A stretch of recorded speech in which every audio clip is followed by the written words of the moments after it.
physical, it's busy. Euphoric too, because the tournament has been, I think, it's been exceptional in terms of issues, entertainment, some great goals. So in decent nick, but if I didn't say that by the time the referee blows his whistle on, is it July the 11th at the end of the final, I won't be glad of a little break, then I wouldn't be doing justice to it. It's a beautiful slog, is what it is. That's the best way to describe it. Those round of 16 games, absolutely incredible that day, and I think like it does have to go down in fame really as the greatest day, the greatest individual day of football ever. Graham, I'm not sure what you think. I couldn't agree more. I think that we get addicted to surprise. I don't think we only get addicted to David's throwing a stone into Goliath's forehead. I think that, for example, the roller coaster nature of Croatia-Spain included some fantastic goals. So it wasn't just a slugfest where you can say it's a case of never mind the quality, feel the width.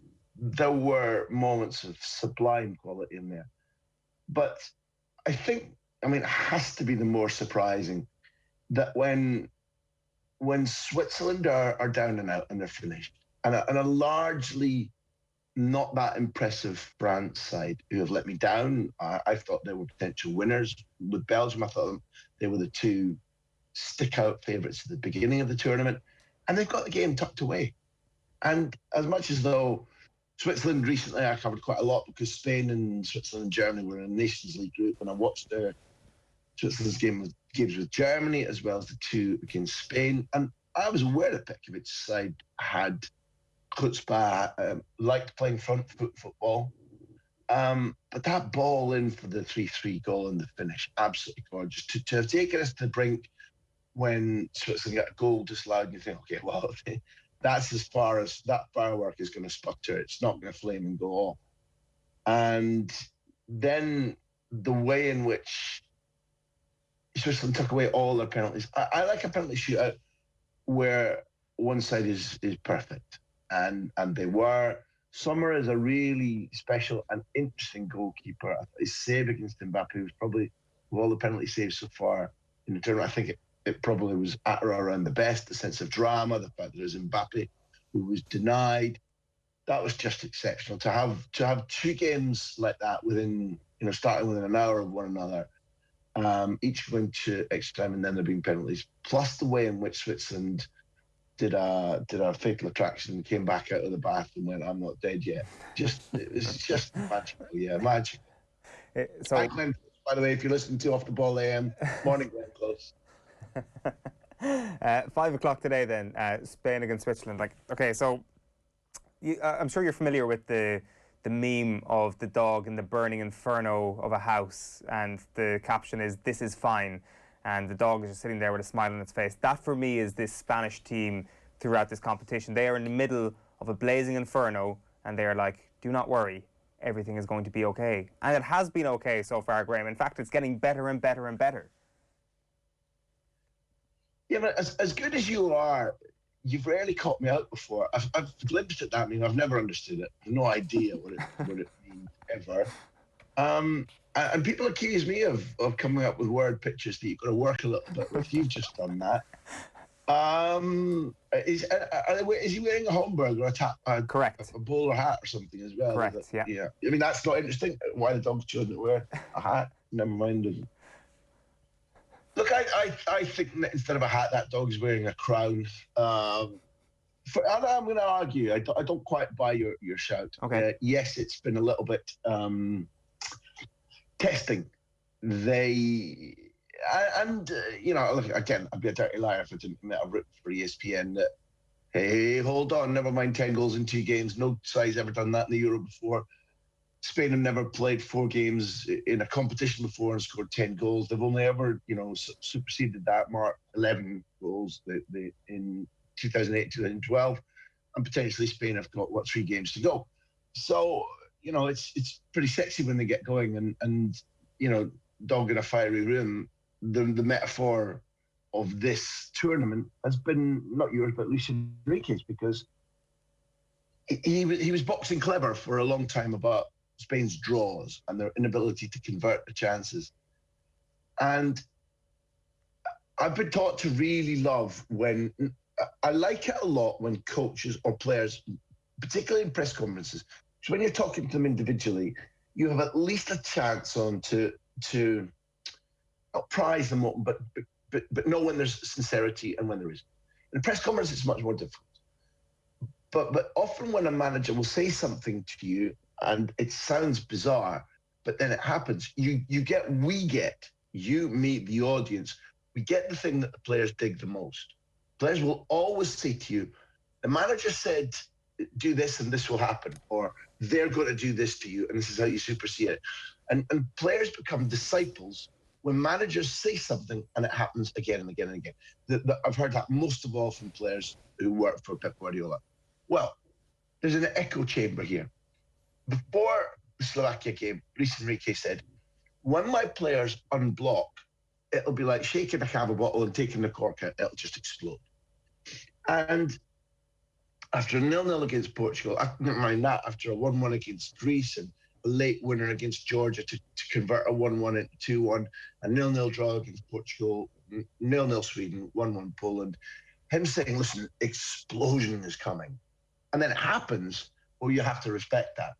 But it echoes on something that the last time Switzerland and Spain played, Luis Enrique did the same thing. It was last November. They'd already won 1-0 against Switzerland in Madrid. Then they played in Basel and they missed 2 penalties. And it didn't feel like they played well. It genuinely didn't. After the match, somebody said that to Luis Enrique and he went, stop. You can't see what I'm seeing. It's not just that you don't see training and I do.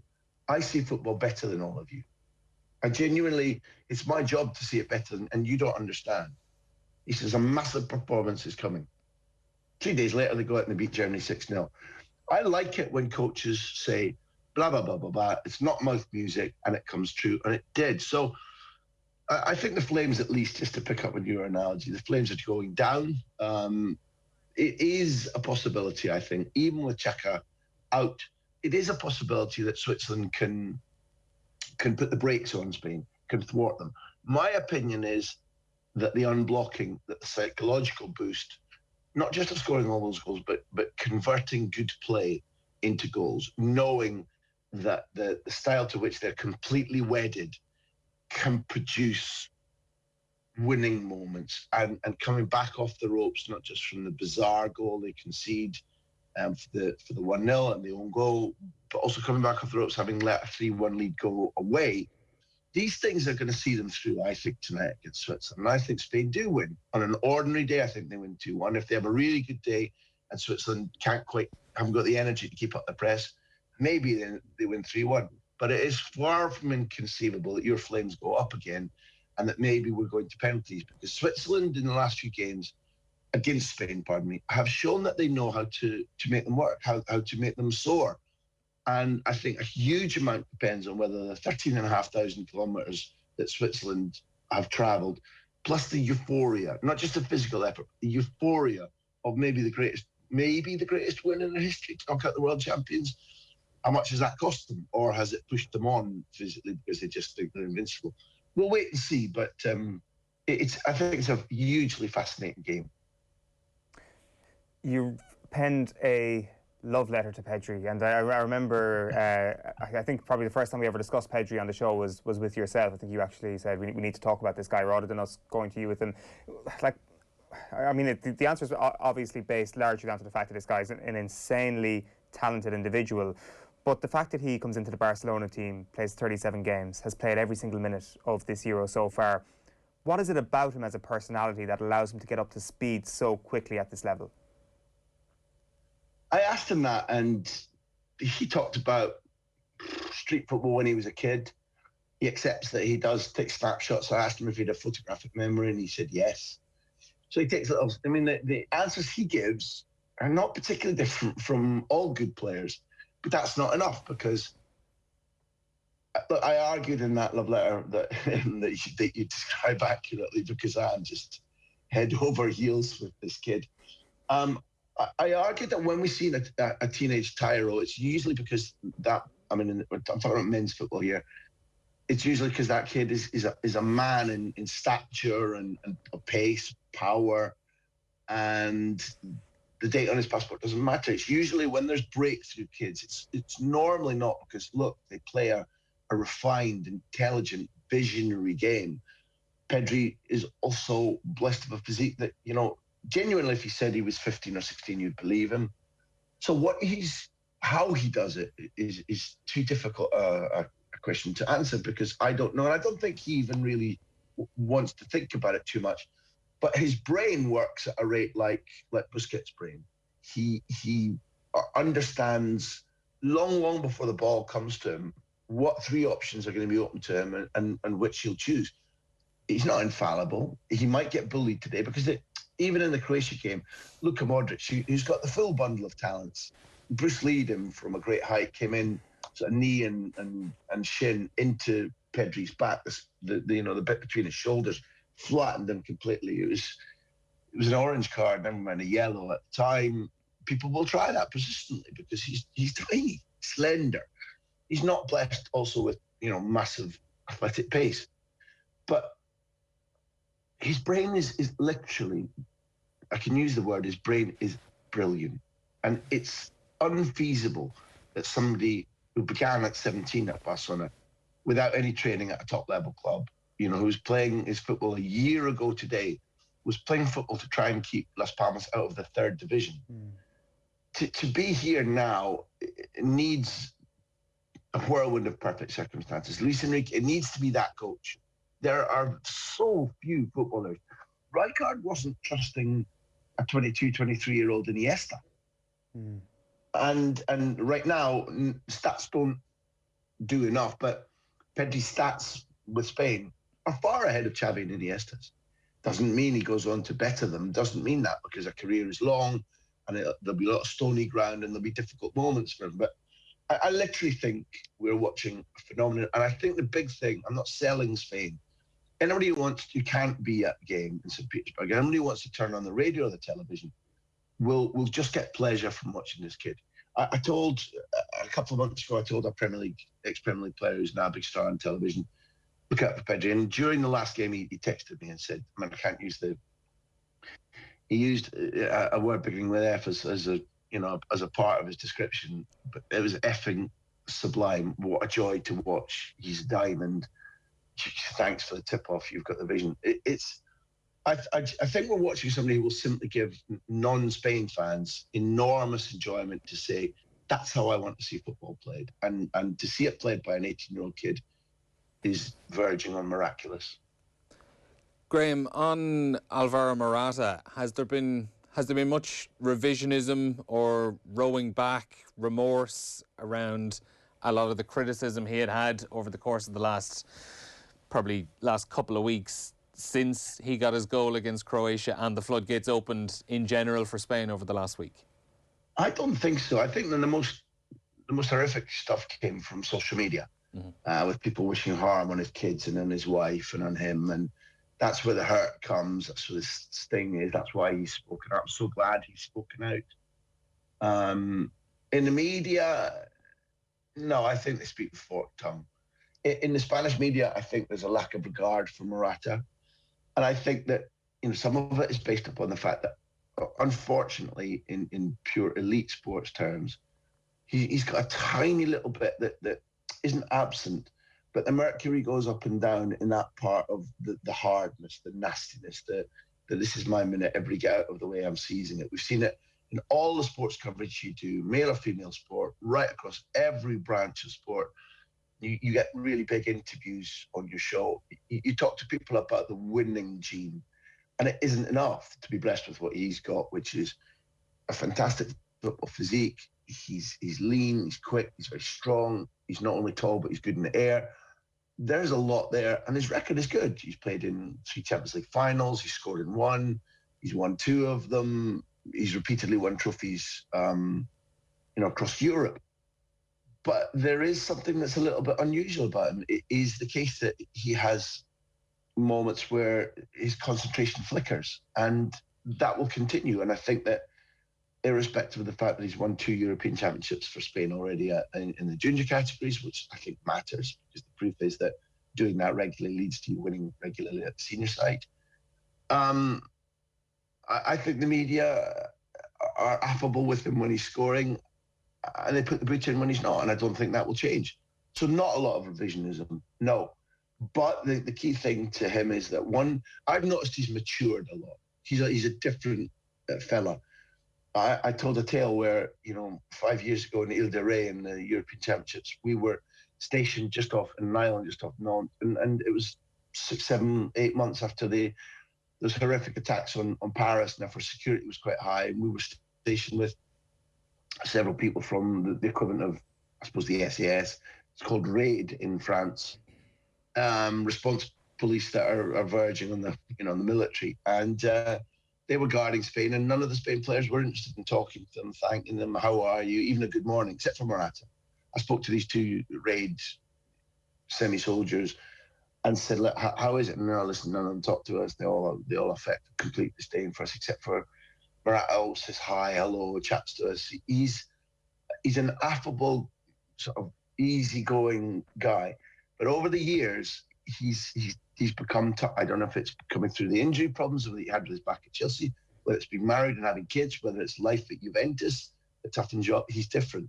And he's known that Luis Enrique has got his back. And he's known that he'll be a consistent starter. That's what's made the difference. And I think that, if this was his school report card, you'd say, well, Alvaro's a very good pupil. He could be top of the class if he just pays a little bit more attention. There's no doubt he's had a good tournament, except for the fact that he's about 4 goals short of where he should be. And if that gets measured out today and he pays the faith back again today, then none of the foregoing will matter at all. So that's the 5 o'clock game today, obviously Switzerland against Spain, and then probably the main event of the weekend tonight, 8 o'clock, Belgium against Italy. I just wanted to ask you about what has become the great bromance of Euro 2020, Mancini and Vialli. It's just beautiful scenes, the happiness that they're getting off one another and off the team that is playing in front of them. You've obviously been pushing back out your interview with Sven-Göran Eriksson from a while back, where he talks about that era of Sampdoria greatness, something that maybe a lot of us aren't overly aware of. So how close are these two guys, Vialli and Mancini, and how beautiful is their friendship? Yeah, they're brothers. I think the friendship is augmented by the fact that they're together again all these years on the bench for Italy, where neither of them would say that they got the success for Azzurri that their generation probably deserved. But beyond that, it is important in the story that Luca Vialli has come through, a struggle with cancer as well. That matters a lot to Mancini. They were so close. The hijinks they got up to at Sampdoria are legendary, because those boys lived. Neither of them was hit with the ugly stick, and I think life was quite full for them, quite rich for them. But as footballers, they were blessed, not only in their individual skills, and for a long, long time, maybe even still today, Vialli was my favourite Italian footballer, and I got to know him really well. I'm still in touch with him. Mancini, I don't think I've met even once.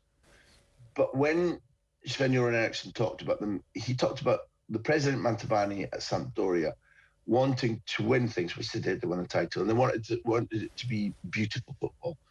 And he ceded control of football to his two players. So when they were looking for a new coach, Mantovani said to Vialli and Mancini, who should it be? And they jointly chose Sven-Göran Eriksson. And Mantovani took them to the meeting, I think down in Monaco, to meet the new coach for the first time, so that they could interview Eriksson. It sounds barmy now. It sounds crazy, but it worked. And one of the things that unites them is that people talk about Mancini's style now in a sort of dressing room way, and that he's elegant. He could be the front cover of Vogue, and he was a beautiful, elegant, magical footballer. Mantovani, the president at Sampdoria, used to go to away games if Mancini was definitely playing, and he would ask Eriksson, if Mancini wasn't playing, Mantovani wouldn't go to the away games. But the key thing is that Mancini is a driven, hard-driven, remorseless, detail-obsessed winner. Because he's got this sort of movie star persona and looks and the coiffured hair and all that kind of nonsense, people might think that he's a little bit of a, just a sort of aristocrat who's playing at this. He's obsessed by detail, obsessed, always has been. And look, Vialli is pretty similar. It's one of the reasons that he found coaching at Chelsea a little bit difficult, because he couldn't tolerate people who worked less hard or gave more effort or wanted it less than him. So as a partnership, they'll be pretty demanding. And I think that's been useful. If you look at the components of the Italy squad, you would say there's no AAA players there. A couple of B-plus players. Bonucci and Chiellini are established legends. Donnarumma looks even at that age as if he could become something special. I don't think we can say he's there yet. And the rest of them are talented, but you wouldn't say that they're A grade and say, I have to have that player if I owned a club or in my fantasy team. So the whole is greater than the sum of the parts, in my opinion. I think that's a lot to do with the two coaches who demand so much of the group. And, they have it in their hands, because I don't believe that Hazard starts. De Bruyne, maybe. But the really brutish way in which Portugal treated those two players, particularly treated De Bruyne, robs us of the kind of game we should be seeing, which is Belgium at full strength. Sure.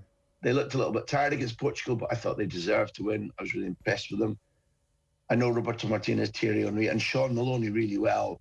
Sean was telling me about how madly, before the goal he scored, how madly impressed they've been with Torgan Hazard. This is a game where, if Italy are not to do what everybody expects, then Courtois needs to be exceptional. Lukaku needs to score. I'm not really convinced about how much either of Eden Hazard or De Bruyne or the real Eden Hazard we get to see in this game. And it worries me, because I don't want that kid to have more injuries given the couple of years he's had. Yeah. So against the run, and you didn't ask me for a tip, but Sean and I went to the same school. The coaching team at Belgium have been very good to me in my career. So has Luca Vialli. I kind of got at least I'll say, I hope Belgium punch above their weight, because they looked like winners. They still could be.